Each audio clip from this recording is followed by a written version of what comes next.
Chapter 1. The Distant Thunder. I remember the wind first. It carried a ghostly hush across the plains, like a distant breath warning us that our lives would never be the same. I was just a girl. A mere 13 winters had passed since my birth, when that hush found its way into my heart. My name is Zintkala, which means bird in the Lakota tongue, and I was born under the wide sky of the Oglala Lakota. The elders told me that my laughter had once reached the ears of our ancestors across the spirit world. So bright and free it was. Yet in those days before Wounded Knee, my laughter grew scarce, replaced by worry and questions I was too young to answer. Snow crystals clung to the dry grass, crackling underfoot as our people prepared to move. We had heard rumors about the soldiers, bluecoats we called them, who drew closer each day. The older men spoke in urgent whispers, gathering around small fires late into the night. Sometimes I would listen, hidden behind the flickering silhouettes. The adults mentioned the ghost dance, a ceremony that promised a return of our old ways. They spoke with cautious hope, their voices trembling between fear and longing. From the top of a small hill near our winter camp, I would gaze across the plains that stretched endlessly in every direction. The sky was always so big, as if it cradled our hopes within a massive, ever-shifting tapestry of clouds. In those moments, I felt dwarfed by the land I loved, a land that both gave us life and threatened to swallow us. I clutched my small knife at my belt and whispered a promise to keep safe my mother, father, and little brother, Tasunke. He was only 7 winters old, yet as fearless as a prairie hawk. He followed me everywhere, humming tunes he learned from our grandmother's lullabies.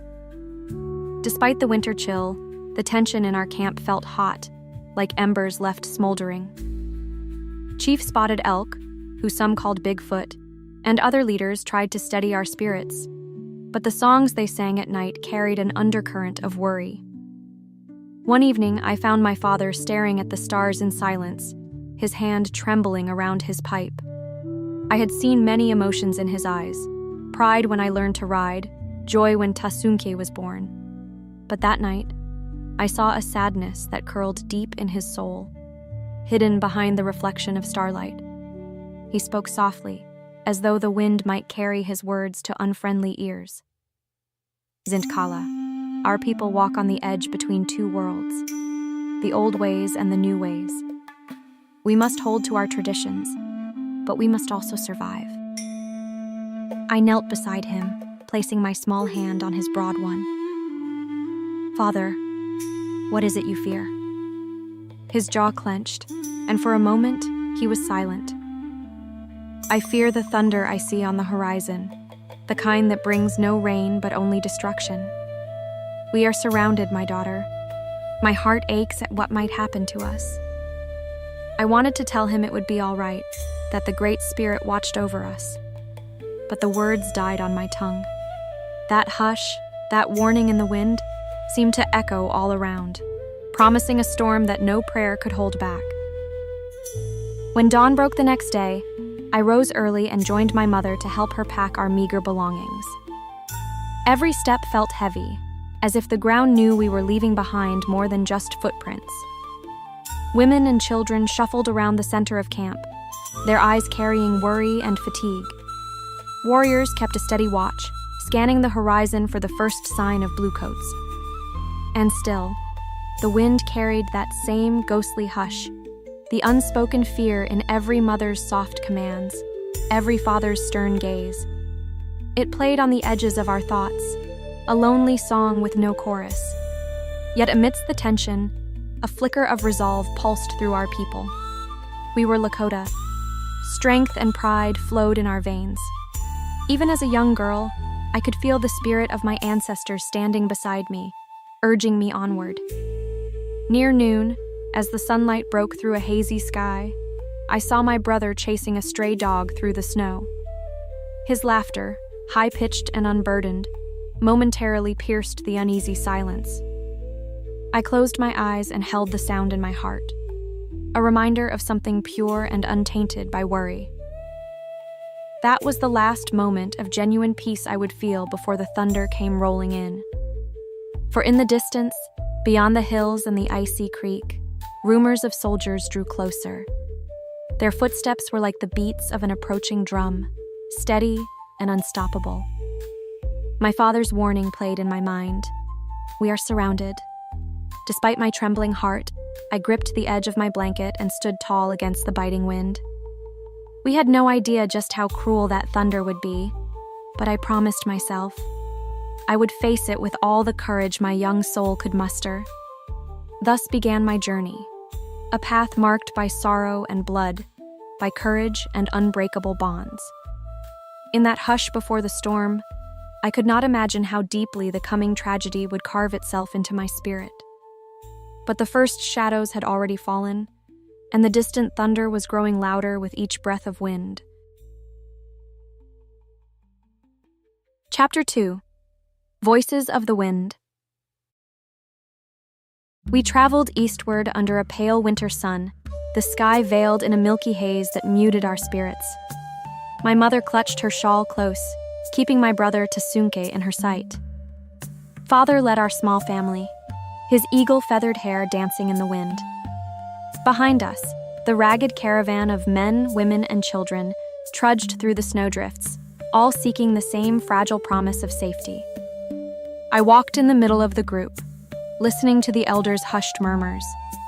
Their voices drifted through the cold air like whispers of the ancestors, carrying both wisdom and despair.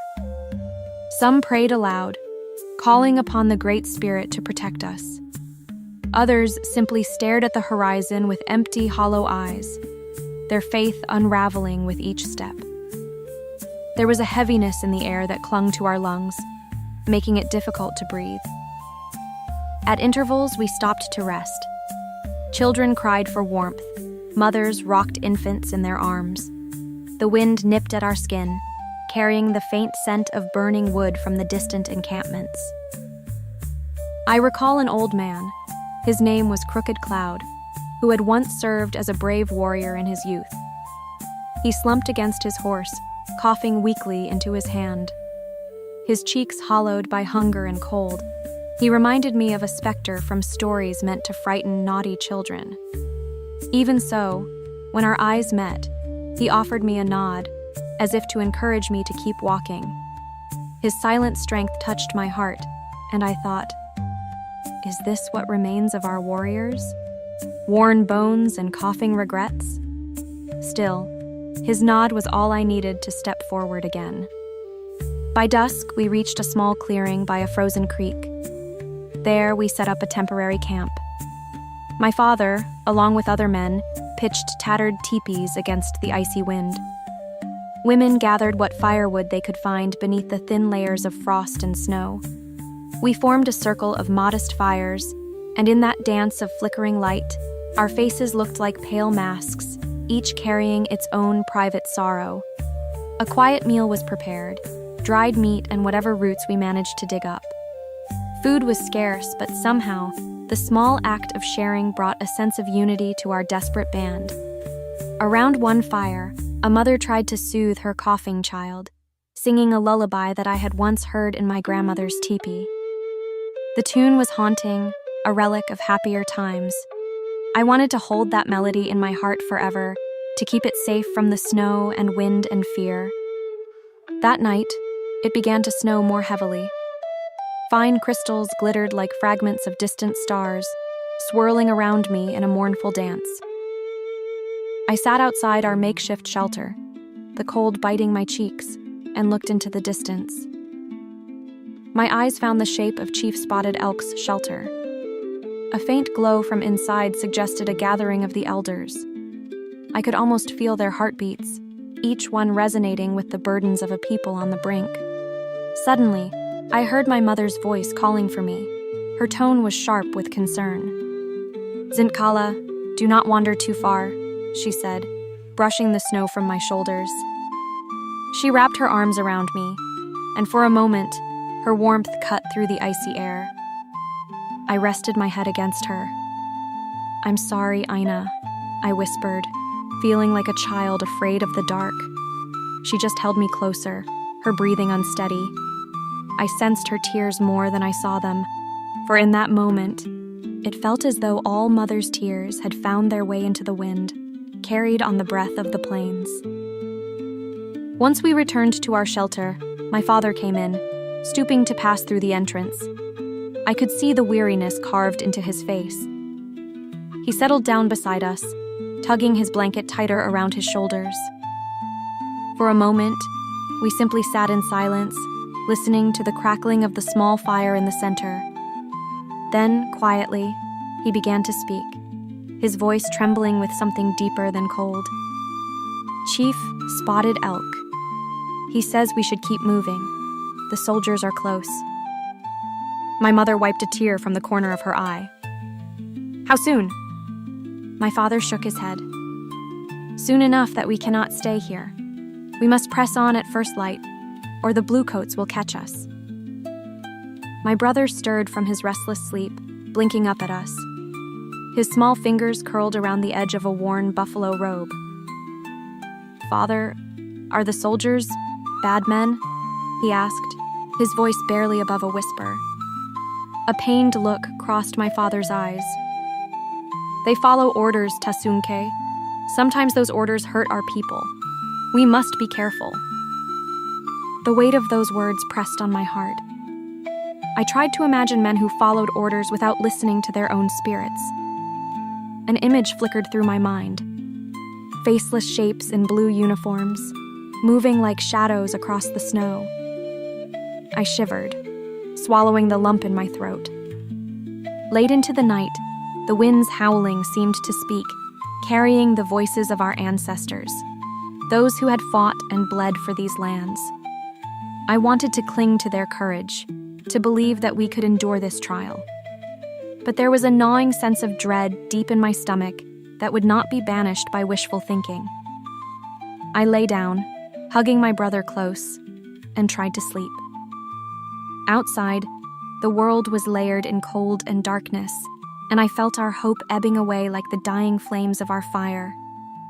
When I finally drifted off, I dreamt of the ghost dance.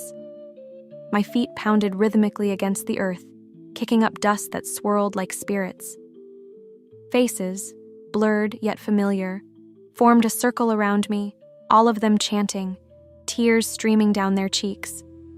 The beat of the drums echoed in my bones, and a voice whispered, "Our land, our people, they cry out for deliverance." I awoke with a start to find the sky still dark, the embers of our fire turned to gray ash. My heart raced, unsure of where dream ended and reality began.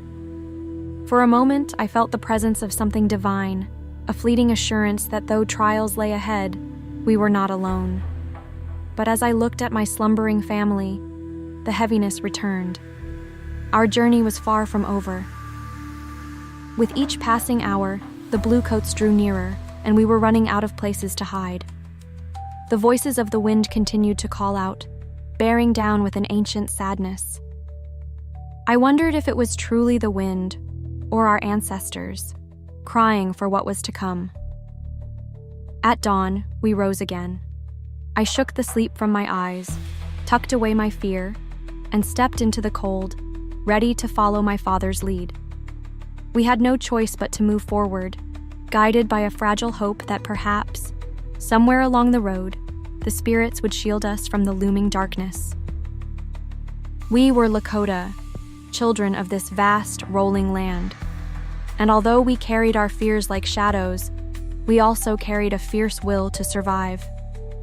Little did we know, our determination would soon be tested in ways we could never have imagined.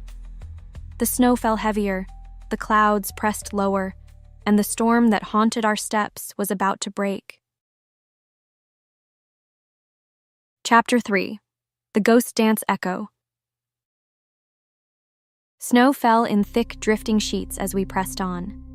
The landscape around us looked bleached and endless, the vast whiteness swallowing up the horizon. Chief Spotted Elk's band, along with my father and mother, kept watchful eyes on the hills, wary of shadows that might signal approaching soldiers. My breath clouded in front of me, and each step felt heavier than the last. Still, I forced myself forward, remembering the promise I had made to protect my family. We trekked through the bitter cold until we reached a sheltered hollow near a winding creek. There, a new worry gripped our group. We saw ragged footprints, evidence that someone else had been through here recently. It could have been the Bluecoats, or perhaps other Lakota trying to escape. The uncertainty gnawed at my insides. My father signaled for silence, lifting his hand. No one dared speak. The wind carried eerie echoes across the plains, as though the spirits themselves walked beside us, mourning. My hands trembled around the small bag I clutched at my side. Inside, I carried a handful of beaded keepsakes and a medicine pouch given to me by my grandmother. "They will protect you," she used to say, "if your heart is pure." I prayed those words were true. Later that evening, when we decided to set up camp, a few of the older women began preparing a meager stew. The younger braves scouted the perimeter, bows and rifles in hand, their faces grim. I sat by a dying fire, hugging my blanket around me, trying to find comfort in the flickering light. My brother Tasunke lay curled at my feet, too tired to speak. My mother stroked his hair, humming a gentle lullaby to calm him. Out of the corner of my eye, I noticed two figures stepping away from the circle. It was Wounded Lance, a brave with a chipped arrowhead necklace, and Fallen Sparrow, a woman well known for her healing abilities. Intrigued, I quietly rose and followed them at a distance. My heart fluttered with a mix of curiosity and worry. I found them at the far edge of our camp, where the wind whipped snow into ghostly shapes. Wounded Lance bowed his head toward Fallen Sparrow, and they exchanged urgent whispers. I couldn't catch every word, but fragments of their conversation reached my ears. Ghost dance, soldiers, fear, death. The haunting tone in their voices chilled me more than the winter air. I thought about the ghost dance, an act of desperate hope that our lands, our ancestors, and our way of life might be restored by the Great Spirit. I'd only glimpsed it once, late at night on the reservation, when men and women gathered in sacred circles, arms raised to the sky. They danced until their feet bled, chanting prayers to bring back the buffalo and the old ways. Even as a young girl, I sensed the power in that ritual, a force that stirred the marrow of my bones. Yet I had also heard how the Bluecoats feared it, misinterpreting our prayers as war cries. A sudden gust nearly blew me off balance. I steadied myself behind a snow-laden bush and listened further. Fallen Sparrow's voice trembled with emotion. "They say the soldiers are panicking. They believe our ghost shirts make us invincible. They want to end the dancing, by any means." Wounded Lance's reply was lost to the wind, but the weight in his posture said enough. My heart pounded against my chest. I knew then that whatever was to happen, it would be soon, and it would be dire. Fear for my people and for my family coiled inside me like a snake, ready to strike. I slipped back to the camp, careful not to be seen, and settled beside my mother. Her eyes flicked to mine, immediately sensing something was wrong. Gently, she reached for my hand. "Daughter, your spirit is uneasy. Speak." A lump formed in my throat. I glanced at Tasunke, asleep in her lap, and spoke in a soft voice. "Mother," I overheard Wounded Lance. "He said the Bluecoats fear our ghost dance. They might be planning something terrible." She closed her eyes, her jaw set in a determined line. "We have known fear for too long, but we must be strong. You must be strong."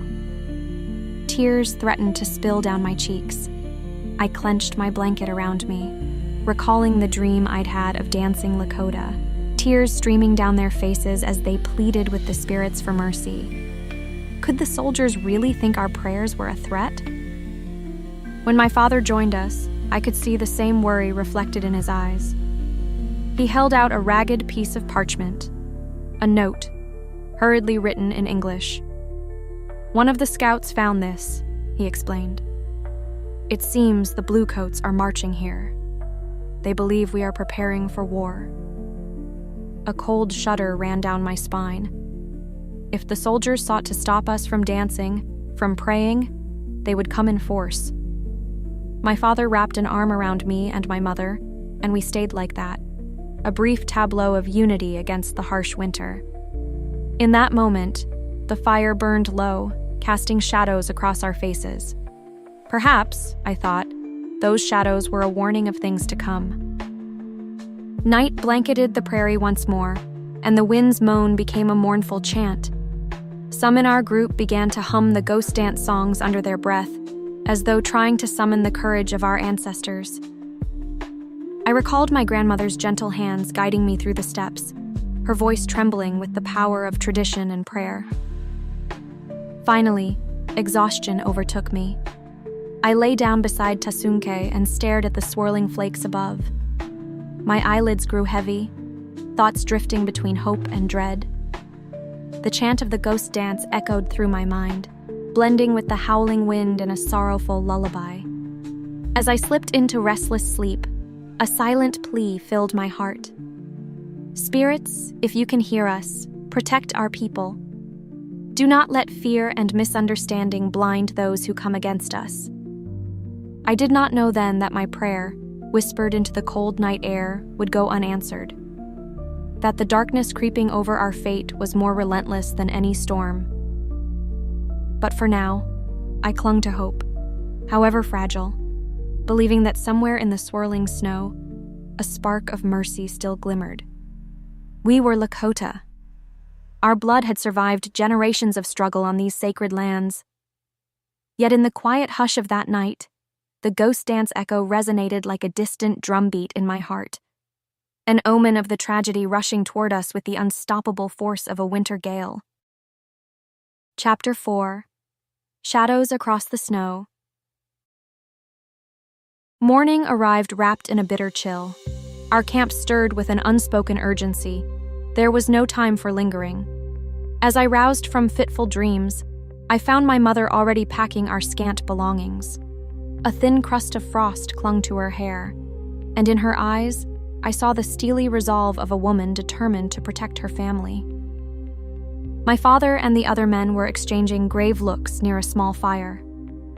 Chief Spotted Elk stood among them, his presence commanding respect despite his own frailties. He coughed into a bunched cloth as he spoke, his breath visible in the freezing air. The lines on his face carved deep from worry and illness, yet his spirit remained unwavering. "We move again," he announced, his voice carrying across the hush of our makeshift camp. "The soldiers advance quickly. We will follow Wounded Knee Creek and find shelter there." He paused, scanning the gathered families. "We must not lose hope. Our prayers guide us, and the spirits walk beside us." A murmur of agreement rippled through the crowd. Even the children, though they understood little, sensed the gravity in our leader's tone. I felt a pang in my chest as I looked at my little brother Tasunke, who still rubbed sleep from his eyes. He should be free to run and play, not flee from gunfire and fear. Without further delay, we hoisted our bundles onto our backs and resumed our weary march. The crisp air bit at my lungs, and each exhale formed a small cloud before it was carried away by the wind. An ominous sky pressed low overhead, the heavy clouds threatening more snow. Despite the bleakness, I tried to focus on my surroundings. The bare cottonwood trees, the crackle of ice underfoot, the occasional flicker of a winter bird darting across the horizon. It was our land, even under the clutch of winter, and I clung to the simple fact that we belonged here. By midday, we reached a shallow bend in the creek. Our travelers, exhausted and anxious, paused to rest. Groups of women and children huddled together for warmth while the men scouted the area. The muddy banks, coated in ice, made it difficult for our horses to find footing. Each time one stumbled, my heart lurched, as if the land itself resisted our presence. A tense quiet settled over the camp. As we waited, My mother and I shared a small piece of dried deer meat. My stomach churned at the meager meal, but we had no choice. Food was scarce, and we had to conserve. Nearby, Tasunke kicked at a patch of frozen reeds, his small breath hitching from the cold. I rubbed my hands together and placed them over his ears, trying to shield him from the relentless wind. Before long, one of the scouts came running, breath ragged. He stammered in alarm, pointing north. My father rushed to his side. "What is it? Soldiers?" The young man nodded, eyes wide with terror. "They're close, father. I saw their wagons and guns, more than we can count." A tremor swept through our camp. Mothers clutched their children tighter. Fathers instinctively reached for their rifles or bows. Chief Spotted Elk stood with difficulty, leaning on his staff. He motioned for all to gather. "We cannot run forever," he said, voice heavy. "Some of us are too weak, too ill. We must seek terms, lay down arms if we must." Fear coiled in my belly like a living thing. I glanced at my mother, whose jaw was set with silent determination. My father's brow furrowed, his hand tightening around the shaft of his lance. The idea of surrender, of trusting the bluecoats, filled us all with dread, yet what choice remained? If we fought, our children and the elderly would be the first to suffer. If we ran, we would be hunted like animals across the plains, with nowhere left to hide. The sun slipped behind a bank of storm clouds, casting a gray gloom over the frozen creek. Chief Spotted Elk, coughing again, reached out to clasp my father's shoulder. "We will go peacefully," he repeated. "Let them see we do not wish to fight." His words settled on us like a heavy blanket. All we could do was nod, uncertain of our fate but unwilling to risk total slaughter. The new plan spread quickly. We would travel further along the creek and meet with the soldiers to negotiate surrender. The older men tried to reassure us. "The Great Spirit will protect us," they murmured, but I saw the doubt in their eyes. We had all heard the stories of broken treaties, of Lakota forced onto reservations where hunger and death lurked at every corner. Still, perhaps there was a chance. Perhaps a spark of mercy existed in the hearts of the Bluecoats.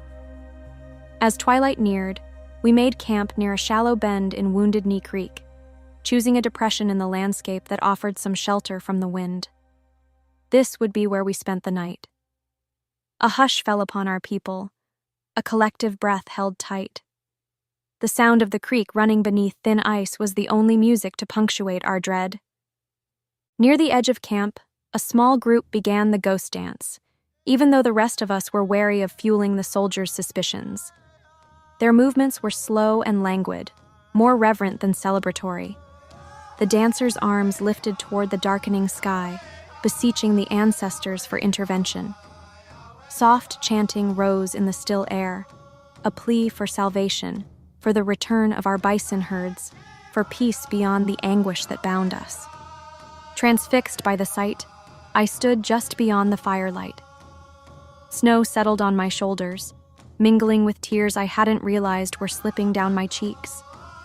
In that fragile moment, our dancers appeared almost ethereal, their white breath merging with swirling snowflakes. How could this harmless prayer provoke such fear in the Bluecoats?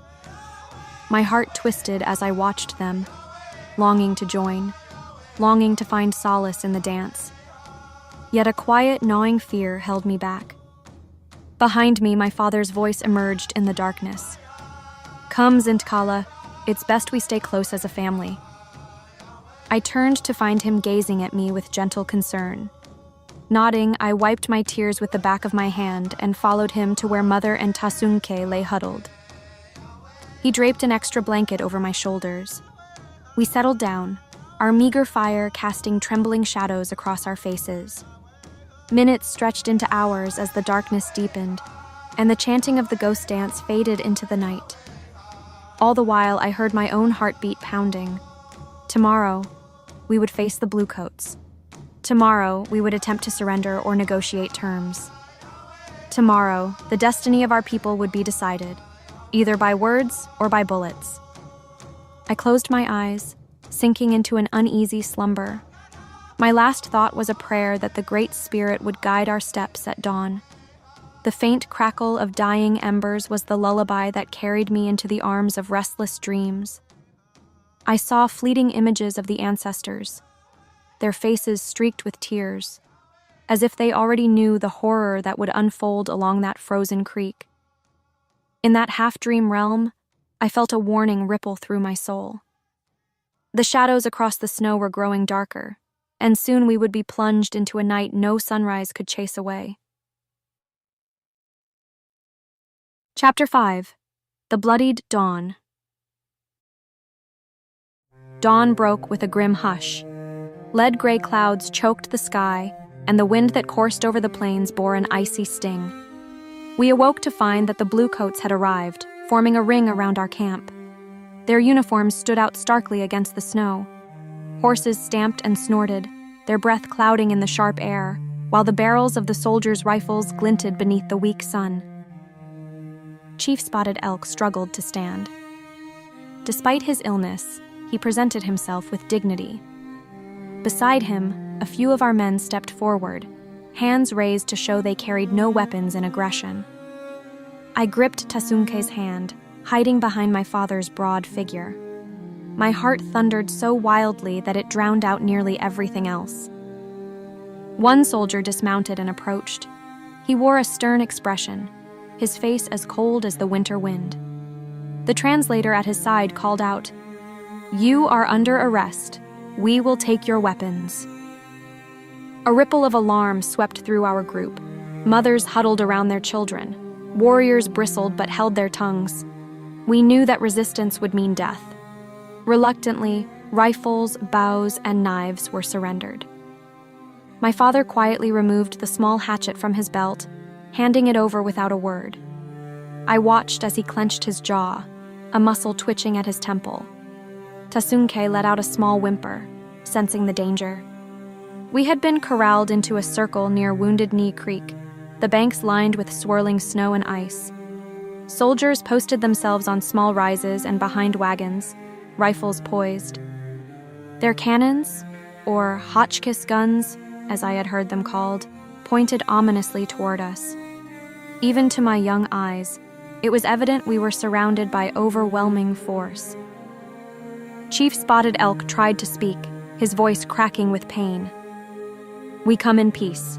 We do not wish to fight." But the soldier who seemed to be in charge cut him off with a curt gesture. Without warning, confusion erupted on the far side of our group. Several soldiers converged on a Lakota man, Black Coyote, I would later learn his name, who was apparently deaf and did not understand their demands. He refused to give up his rifle, shouting that he had paid much for it and needed it to hunt for food. The soldiers insisted, voices rising with anger. Then chaos. A shot rang out, no one knew from which side. Thunder cracked through the freezing air. The world seemed to freeze for a heartbeat, and then everything shattered. Gunfire erupted in a deafening roar. The soldiers' rifles spat flames. Screams tore through the morning light. My vision blurred with panic as I saw men, women, and children collapsing in the snow. One moment, I stood beside Tasunke and my parents. The next, the crush of bodies and choking gun smoke stole them from my view. I heard my mother scream my name, "Zint Kala!" Somewhere in the chaos, her voice shrill with terror. A sudden impact knocked me to the ground. I gasped, choking on the acrid smell of gunpowder. When I tried to rise, bodies fell around me, heavy and limp. Cries filled the air, mingling with the furious staccato of rifles and the hollow boom of the cannons. Through the frenzied chaos, I glimpsed soldiers moving among our people, firing mercilessly at those who tried to flee. Blood splattered across the snow, staining it a deep, sickening red. The roar of guns was unrelenting, drowning out even the screams. I could see nothing but white smoke and red stains, hear nothing but the thunderous rattle of death. A wave of cold fury and sheer terror surged within me. My entire body shook, and though I wanted to cry out, No sound came from my throat. At some point, I managed to crawl behind a small embankment of snow. My breath came in ragged bursts. My heart hammered as if it would burst from my chest. Where is Tasunke? Where are mother and father? Even in the maelstrom, I remembered my vow. I had promised to protect them. Gathering every ounce of courage, I forced my trembling limbs to move. Keeping low to the ground, I crawled through the drifts, ignoring the biting cold that seeped through my clothing. Gunshots cracked overhead. My vision swam from the mingled stench of blood and gunpowder. Then, a small figure appeared before me, hunched over in the snow. Tasunke. His eyes were wild with fear, tears streaming down his cheeks. I stumbled toward him, arms outstretched. Tasunke, I cried, my voice raw. He turned, reaching for me like a lost child. Suddenly, a deafening explosion ripped the air. One of the cannons fired a shell, crashing into the fleeing crowd. Shrapnel whizzed past, and a searing pain tore across my upper arm. I screamed, collapsing onto my side. Sparks of light burst in my vision. Through the haze of agony, I saw Tasunke's small body land awkwardly in the snow. Gasping, I clawed my way to him. The world spun, a haze of swirling smoke and swirling snow. Blood trickled down my arm, hot and wet, but I ignored it. All that mattered was my brother. When I reached him, he wasn't moving. No matter how desperately I shook him, his eyes remained closed. No, no. The scream tore from my throat, raw and wounded. My tears fell onto his pale cheeks, my chest convulsing with sobs. Gunfire persisted, relentless, like a deadly drumbeat. In that horrible moment, time stretched into a nightmare. It was as if the sky, the earth, and the spirits themselves wept with me, their grief echoing in the wail of the wind. I don't know how long I stayed there, cradling my brother. Eventually, the gunfire died down, replaced by distant cries and moans. I looked around with numb disbelief. Bodies lay scattered in the snow. Grandmothers, warriors, infants, chiefs, our people. The river of blood and melting snow ran thick and silent. When at last the final shots ceased, and the bluecoats moved among the fallen, a hollow hush descended, colder than any wind could ever be. My vision blurred, but I refused to let go of Tasunke. I refused to leave the place where my family might still be found, though in my heart, I feared the worst. In that bleak dawn, the world had changed forever. The sun, finally breaking through the gray clouds, revealed a scene of unimaginable horror. Wounded Knee Creek, once just a name, had become a symbol of bloodshed and despair.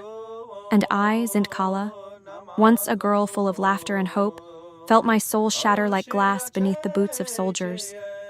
The massacre was over, but its echoes would reverberate through the ages, haunting our land and our memories. There, among the fallen, I closed my eyes, clinging to my silent brother and the last remains of a world that had been torn from us. The tears that fell into the crimson snow were not just mine. They belonged to every Lakota who had prayed for peace and found only death. I did not yet know the full weight of what had happened, or why the soldiers' terror and hatred had rained down upon us so mercilessly. But as I knelt there in the bloodied dawn, I felt the final breath of my childhood slip away with the winter wind. We were Lakota. We were proud. And no matter how many of us fell that day, our spirits would endure. Somewhere in the eternal embrace of these ancient plains, and in the memory of every survivor left to mourn.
kin shirchang na shila ta shum kata ko hiu ya wa ni chaji pakinga ni chaya teshka ichis ni alaya ni uvachinga toksa shkele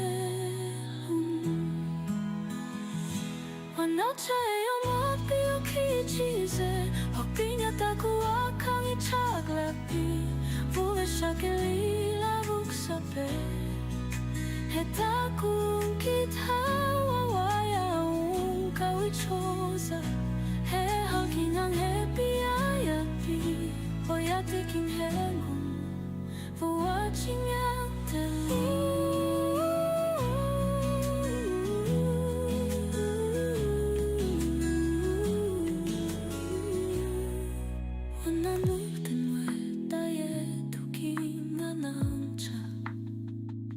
Voyaka hecha oyate kingoa hechikia Pesi hoglu jangia tangi yang kawiyo kipishicha Ni chaji pa hewang wachia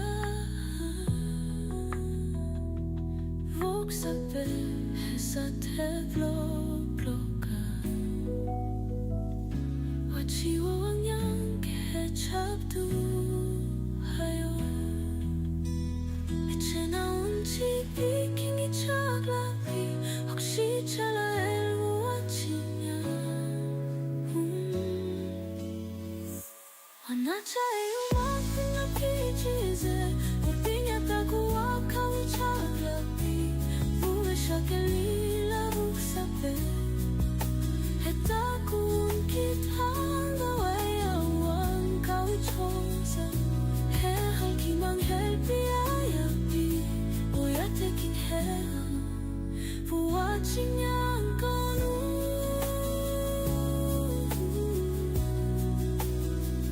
Egna ke wachi wichoniki Tanging ushashkin hecha Hakecha nicha